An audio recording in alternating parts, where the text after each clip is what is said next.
진짜 제주의 미래를 여는 고품격 시사 방송 채널 강둥 다시 돌아왔습니다. 강둥입니다.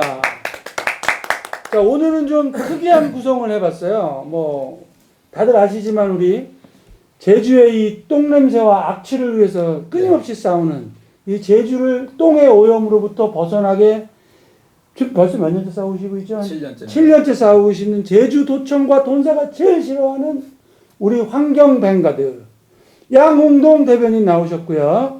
반갑습니다. 자, 그리고 오늘 좀 특이한 방송인데 오늘 우리의 머릿속을 좀 채워주실 분이에요. 새로운 세상을 만드는데 새로운 기술이 필요하죠. 그런 기술적 기반을 제공하실 블록체인 기술연구소의 이정윤 대표 나오셨습니다. 네, 안녕하세요. 반갑습니다. 네, 반갑습니다. 자, 바로 들어갑시다. 네. 오늘 뭐 저희가 묻고 싶은 게 뭐냐면 이 블록체인 전문가니까 네. 블록체인은 도대체 뭐고 그리고 이게 제주도에서 어떤 의미를 가질 수 있느냐는 겁니다. 좀 기술적인 거는 좀 복잡하잖아요. 그런 거 네. 말고 그런 거 싹 빼고 초등학생도 이해할 수 있도록 쉽고 짧게 블록체인이 뭔지 좀 간단하게 일단 그것부터 시작을 해보죠. 예. 그 블록체인이 이제 기술 중에서도 조금 더 이제 아주 어려운 기술이라고 말씀드릴 수 있을 것 같은데, 이제 그걸 초등학교 레벨로 말씀드린다는 게 참 쉽지는 않습니다만, 제가 한번 최대한 노력을 한번 해보겠습니다. 블록체인은 여러분들이 이제 인터넷을 하시잖아요. 그러면 인터넷에서 이제 떠돌아다니는 그런 정보, 어떤 그런 걸 이제 데이터라고 얘기를 합니다. 근데 이런 데이터들이 정말로 사실로 확인될 수 있도록, 즉 데이터의 어떤 그 사실성을 만들어주는 그런 기술이라고 생각하시면 됩니다. 가령 예를 한번 들어보겠습니다. 한번 이제 미국의 뉴욕 타임스에서 나왔던 이제 하나의 이제 그림 사파가 하나 있었어요. 근데 거기에서 의미하는 게 뭐냐면 우리 이제 PC라고 하죠. PC 그림이 이제 하나가 딱 있고요. 그 그림 뒤에 이제 강아지 두 마리가 이제 키보드 위에다가 손을 올려놓고 있습니다.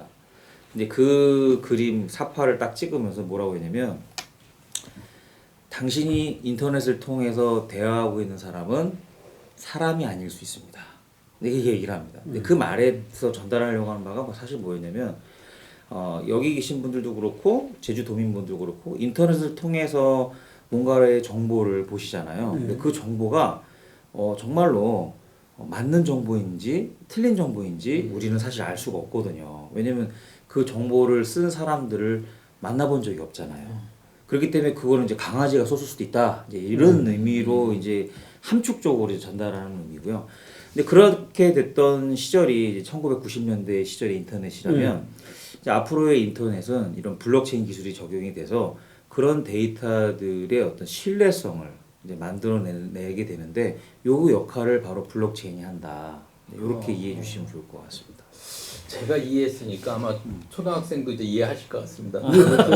네. 하여튼 그 블록체인이 뭔가를 진짜인지 가짜인지를 판별해 준다. 뭐 네, 이렇게 진위 여부를 알 수 해준다.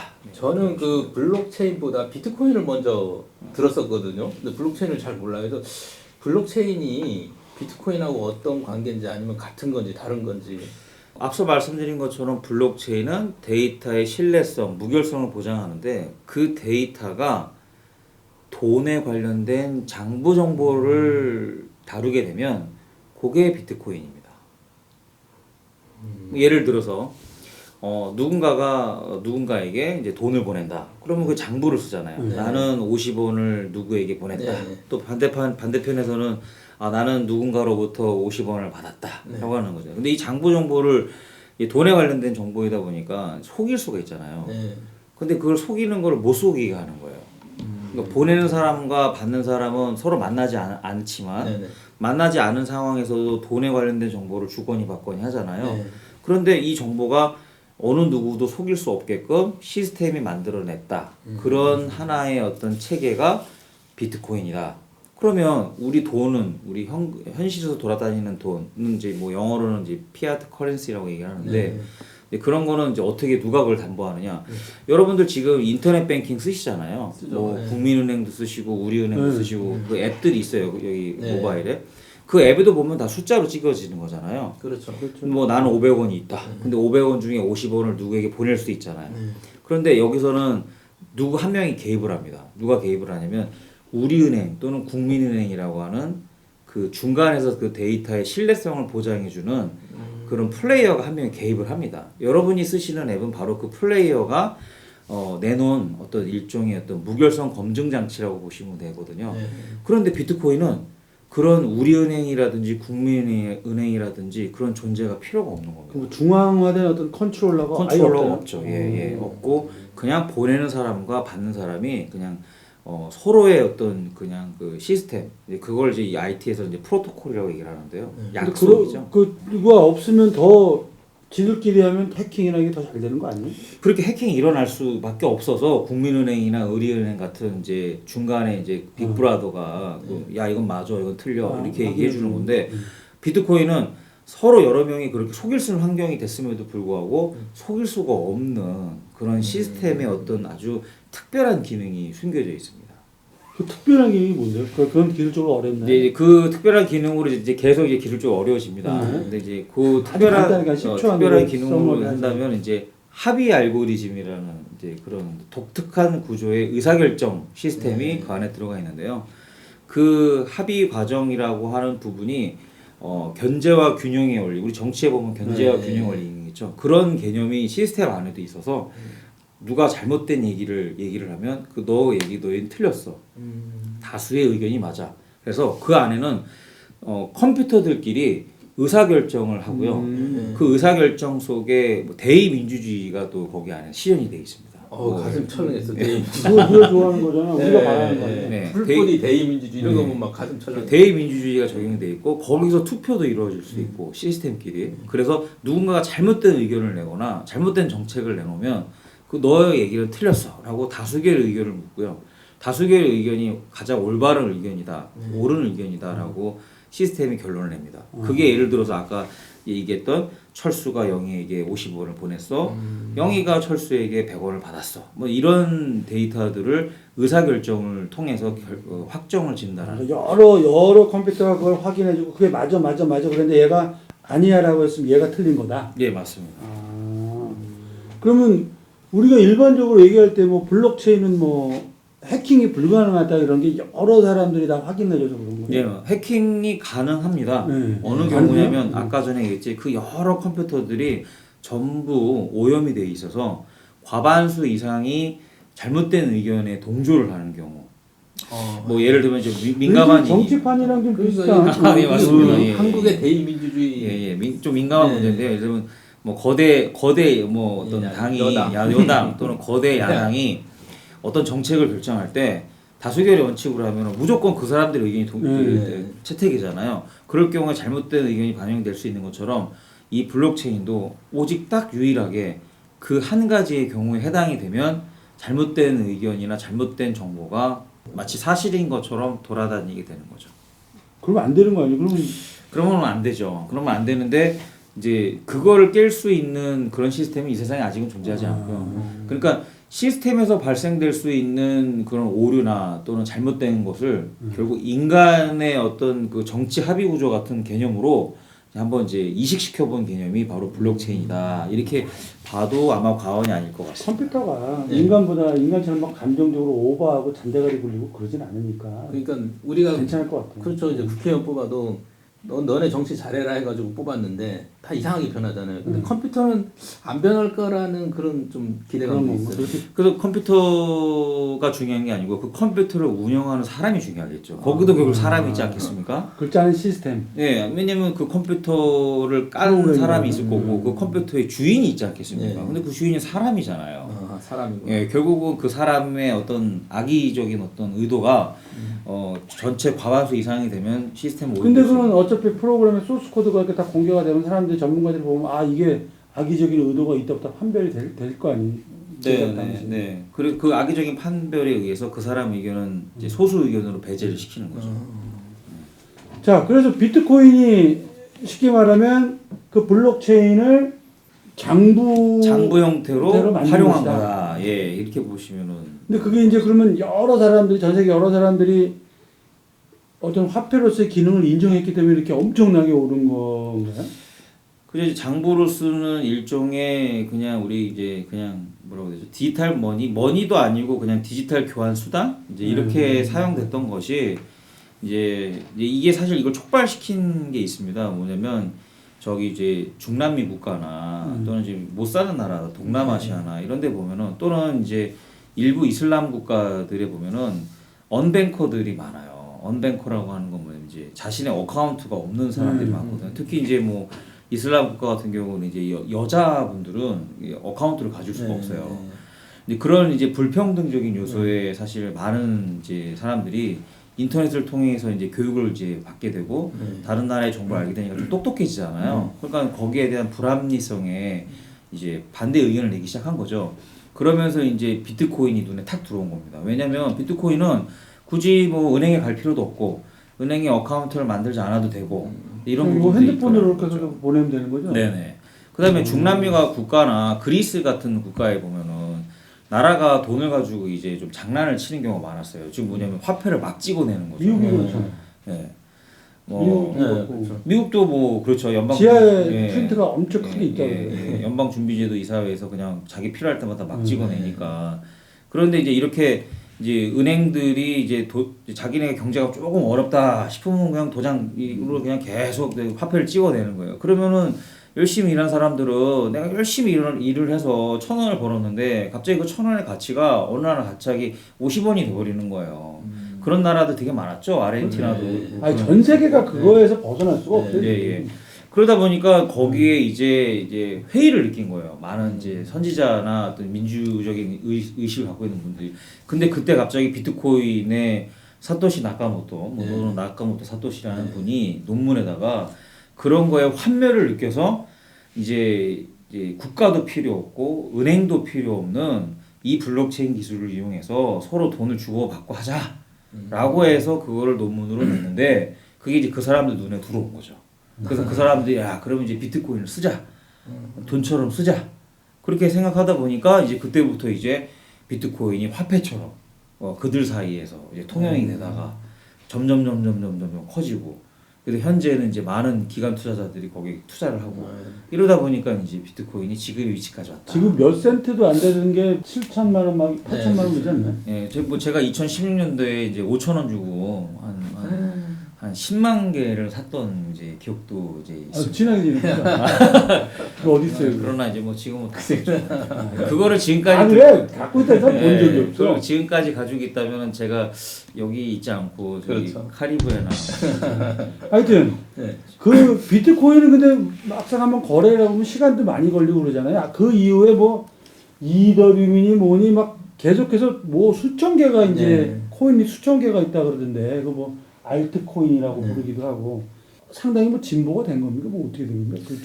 그쪽 간단히 얘기하고. 뭐 우선 기술적인 진보라고 본다면 비트코인이 1세대, 그다음에 이더리움이 2세대, 그다음에 요즘에 나오는 또 새로운 체인들이 이제 3세대 이렇게 이제 얘기를 많이 합니다. 물론 아직은 저희의 세상은 어느 세대의 체인 세계이냐? 그러면 2세대 체인 정도 있다고 보시면 될 것 같아요. 근데 2세대 체인은 이더리움인데 왜 이더리움이 2세대 체인이라고 얘기를 하냐면 아까 비트코인 같은 경우는 돈에 관련된 정보만 그 블록체인을 이용하거든요. 그런데 이더리움은 돈에 관련된 정보를 이제 블록체인으로 이용하는 것도 있고 컴퓨터에 보면은 이 코딩이라는 게 있습니다. 프로그래밍이라고 하죠. 근데 이제 프로그래밍이라는 건 뭐냐면 어떤 좀 더 쉽게 얘기하면 이제 약속의 이행 뭐 이런 거. 예를 들면 1을 넣고 2를 넣으면 3을 뽑아내라. 프로토콜이라는. 요걸 이제 프로그래밍이라고 하죠. 근데 그 프로그래밍을 어떻게 표현하느냐가 프로토콜인 거고요. 그러면 이제 잘 들었지?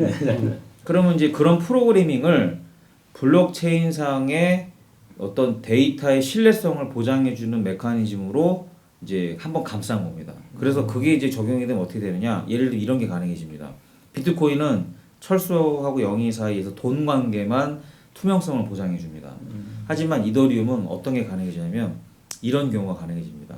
철수가 말합니다. 내일 만약에 날씨가 눈이 온다면 나는 영희에게 50원을 줄 거야. 이런 이제 이게 계약의 개념인데. 그렇죠, 맞습니다. 스마트 컨트랙트. 맞습니다. 예. 그래서 그런 거를 이제 프로그램을 짜서 넣습니다. 예를 들면 철수는 뭐 if 뭐 이래가지고 날씨가 눈이 오는 날씨가 이제 인터넷상에 어떤 기상청 정보에 눈 정보가 뜨면 그 정보를 이제 블록체인이 읽고 아 철수는 영희에게 50원을 주도록 되어 있으니 에스크로로 맡겨놓은 철수의 50원을 영희에게 전달해 주자라고 해서 사람이 개입하지 않아도 그 50원이 영희에게 전달이 되죠.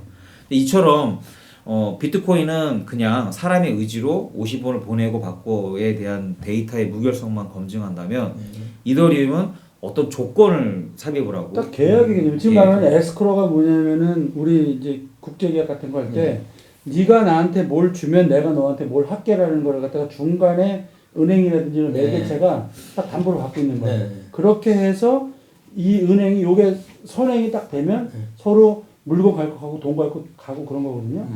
마치 LC 연다는 신용이자 네. 신용자가 은행이 돈을 받아서 내가 원하는 서류가 들어오면 그 돈을 내주는 거란 말이야. 그걸 갖다가 시스템적으로 이룬다는 얘기예요. 예 맞습니다. 그래서 그거를 이제 무역 전문가 변호사들 다 먹고 살기 힘들어지는데. 그래서 지금 뭐 한간에는 이제 블록체인이 더 발전하면 변호사 직업이나 이제 판검사 직업이 없어질 수도 있는 게 가능한데. 좋은 현상 아니에요? 나도 그렇게 봐요.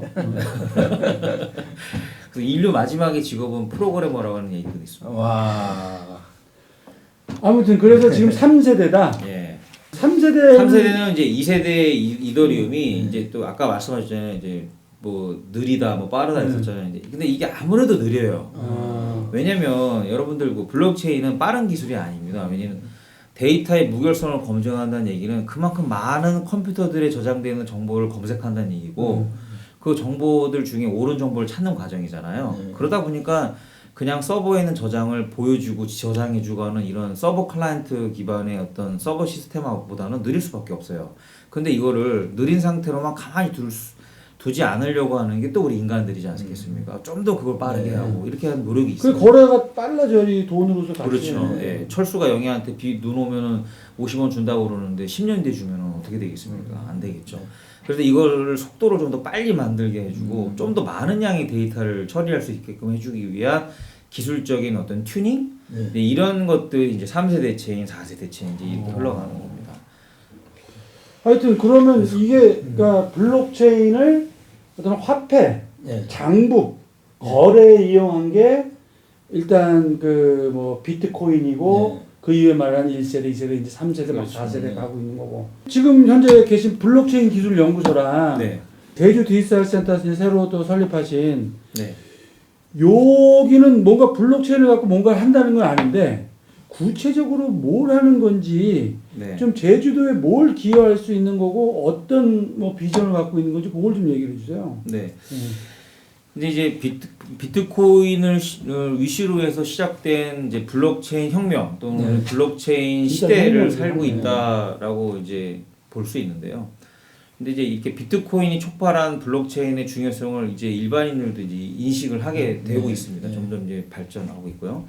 그런데 사실 블록체인은 이제 너무 비트코인이 강력하다 보니까 블록체인은 암호화폐다. 이렇게 이제 얘기를 저도 이제 그래요. 많이 생각하거든요. 그런데 암호화폐는 블록체인이다 이렇게 말을 할 수는 있어도 블록체인은 암호화폐다 이럴 수는 없습니다. 왜냐하면 블록체인이라는 거는 블록체인 중에 진짜 그 데이터 중에 그 돈에 관련된 데이터만 암호화폐인 거거든요.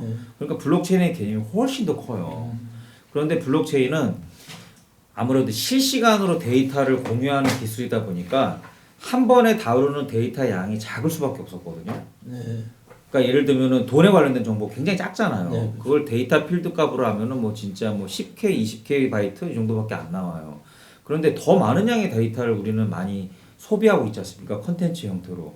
이런 굉장히 큰 데이터를 블록체인에서 이렇게 좀 데이터의 무결성을 검증해주는 분야로 이게 기술적인 발전이 지금 이루어지고 있어요. 그러다 보니까 블록체인이 이제 암호화폐에 머물러 있는 것이 아니라 다양한 산업계 분야의 데이터의 무결성을 검증해주는 신뢰성을 검증하는 영역으로 번집니다. 뭐 물론 이제 뒤에 이제 말씀을 나누겠지만 환경 분야에 관련된 많은 데이터들도 무결성이 필요한데 이게 지금 처리를 해주려는 블록체인이 고성능, 고효율화돼야 되잖아요. 이제 그렇게 발전을 하고 있다 보니까 그런 기술이 접목이 돼서 각 분야에 이제 접목이 되려고 하거든요.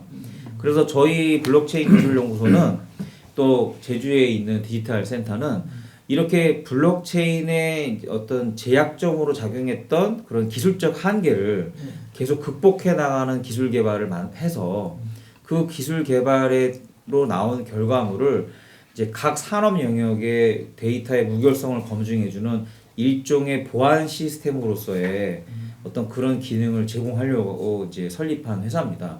근데 그런 게 이제 제주도에서는 도대체 무슨 의미냐? 사실 제주도는 이제 친환경 도시이기 때문에 뭐 친환경 이하되는 도시인데 예, 요새 많이 그렇죠. 파괴가 되고 있죠. 그렇죠. 예, 제가 친환경에 있으면 제가 없죠. 뭐. 친환경을 지향하는 네, 이제 네. 도시이면서 그리고 가장 이제 청정하고 네.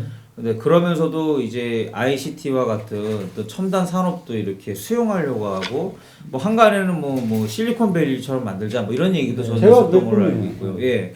근데 그런 얘기가 있었던 것처럼 어떤 첨단 기술과 자연이 공존하는 어떤 그런 도시를 꿈꾸고 있지 않습니까? 그게 최고의 방향이라고 저는 보는 거고요. 아, 네. 근데 그런 부분에 있어서 이 블록체인 기술을 제주에는 진짜 친환경 어떤 산업이나 또는 물론 그 영역은 뭐 농업적인 영역, 어업적인 영역 여러 부분이 되겠죠. 그리고 IT 본연의 어떤 이제 데이터 비즈니스 이런 영역이 제주도가 아마 저는 앞으로 굉장히 중요한 역할을 담당하려고 생각합니다. 그래서 그런 역할에 중요한 기술을 공급하는 회사로서 제주 디지털 센터와 저희 블록체인 기술연구소가 한 역할을 할 수 있지 않을까. 네, 그런 좀 뭐 쉽게 예를 하나 들어줄 수 있어요. 이런 걸 적용하면 제도 이렇게 바뀐다. 너무 많은가? 뭐 이게 하나만? 너무 네. 내용이 많아서 뭐 그 전에 제가 한 말씀 드리면 네. 제가 뭐 항상 이제 뭐 행정에 가서 뭐 따지고 또 이렇게 제가 이렇게 머리를 짧게 깎은 것도 돌격형으로 가야 예, 그래서 좀 그런 것도 있는데 상당히 돌격적이시네요. 예. 돌격경이 아니라 약간 돌. 근데 이런 그 저희들도 이제 집회도 하고 뭐 1인 시위도 하고 막 이러면서 느끼는 게 뭐냐면 좀 한계를 느끼는 게 있어요. 그러니까 어떻게 보면 구조적인 문제. 그러니까 환경에 대해서도 저희들 이제 많이 생각을 해보면 아니 도대체 예를 들어서 그 공장식 축산에 있는 돼지들이 몇 마리가 있는지 알 수가 없어요. 그러니까 행정에서는 얘기를 해주지만 사실은 행정에서도 그 숫자를 정확하게 파악하지 못하고 있고 농장주들이 얘기해주는 그 숫자로 하고 있고 그래서 저희가 그것도 모르는데 그것도 모를 뿐더러 걔네들이 뭘 먹고 크고 무슨 뭐 약품을 쓰고 그런 것도 모르잖아요. 예, 그건 뭐 항생제를 예, 따라 예. 넣는다는 얘기만 있긴 있는데 그러니까 분뇨량을 체크하는데 되게 어려움이 있는 거죠. 그러니까 전체 분뇨량을 알아야 분뇨 처리를 잘 할 텐데 근데 이런 것들을 막 이렇게 저희가 하는 게 행정에다 얘기를 드린 게 뭐냐면 아 그러면 이거를 이력 시스템을 좀 하면 가다가 죽은 돼지도 있고 이런 것도 할 텐데 왜 안 하느냐 했더니 원래 공무원들 일하기 싫어하잖아요. 뭐 이런 게 막 복잡한 것만 얘기하는 거예요. 용역을 주고 있다 뭐 하고 있다 하면 또 1년이야. 그래서 저는 요즘에 생각하는 게 그 이력 시스템에 대한 확실한 게 혹시 블록체인이 되지 않을까. 네. 공부 좀 했는데 되는 거 아니에요? 예. 아까 이제 뭐 지금 말씀 잘하셨는데요. 사실 블록체인이 친환경에 직접적으로 기여하는 건 아닙니다. 예.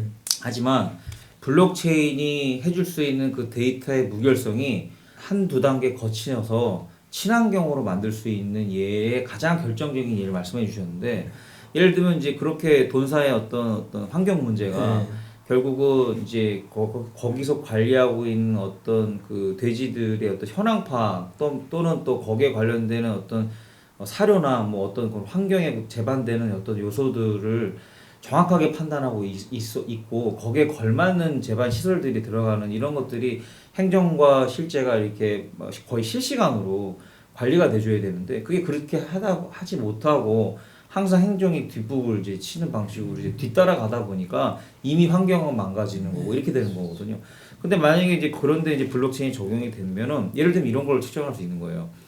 예를 들면 어떤 돈사에 돼지가 200마리로 등록이 되어 있습니다. 그런데 블록체인을 이용해서 거기에 사료를 공급하는 이제 사료 업체가 있잖아요. 사료 업체가 한 군데만 있겠습니까? 저는 그렇게 생각 안 해요. 여러 개가 될 수 있습니다. 블록체인의 장점이 뭐냐면 다수가 참여하는 시스템이라고 그랬잖아요. 네.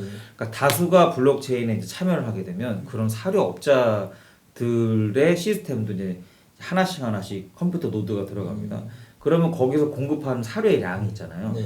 이 사료의 양이 실시간으로 집계가 됩니다. 그러면 실시간으로 집계된 데이터는 데이터가 속일 수도 있고 진실일 수도 있잖아요. 그런데 블록체인을 통해서 한번 걸러지면 이제 정확한 데이터가만 이제 돌아다니게 되는 거죠. 그러면 결국은 이번 달에 이번 돈사에 들어간 사료량이 얼마야라는 게 나와요, 시스템으로. 그러면 시스템으로 이 돈사에 들어간 사료량이 얼마인지 나오면 대략 이게 200마리인지 201마리인지는 모르겠으나 200마리가 250마리 한 20%만 증가돼도 사료량이 엄청나게 변화가 생기거든요. 이런 변화량의 추이를 통해서 이 돈사는 지금 급격하게 지금 그 돼지가 늘었다. 근데 이런 걸 알 수가 있는 거고요. 거기에 걸맞춰서 또 이분이 그거를 이제 속이거나 많이 이러는 경우에는 그런 주변에 있는 데이터의 현황을 보고 너는 그런 부분을 속이면 안 돼라는 그런 부분들이 그분들한테 이제 강제작용할 수가 있겠죠. 야, 그럼 뭐 친환경으로 한다고 해서 농약 치고 이런 것도 다 걸릴 수 또 있겠네요. 예를 들면 이제 농약이 이제 들어왔다. 그러면 이제 농약을 치는 업체가 이제 양이 얼마나 늘었냐, 줄었냐. 예를 들어 농약 치는 건 딱 요런 경우 요런 거다. 그러면 보면 보통 그런 어떤 데이터를 갖고 있잖아요. 네. 한 뭐 돈사 요 정도 사이즈에는 농약을 요 정도만 사용하는데 갑자기 급격하게 늘었어요. 네. 그럼 이 급격하게 는 농약은 어디 쓴 거냐? 자, 그러면 이 블록체인 기술이 네. 제주에서 어떤 의미를 가질 수 있는지는 우리 2부에서 다시 한번 얘기를 해보죠. 알겠습니다. 자, 그러면 채널 강동 다음 주에 뵙겠습니다.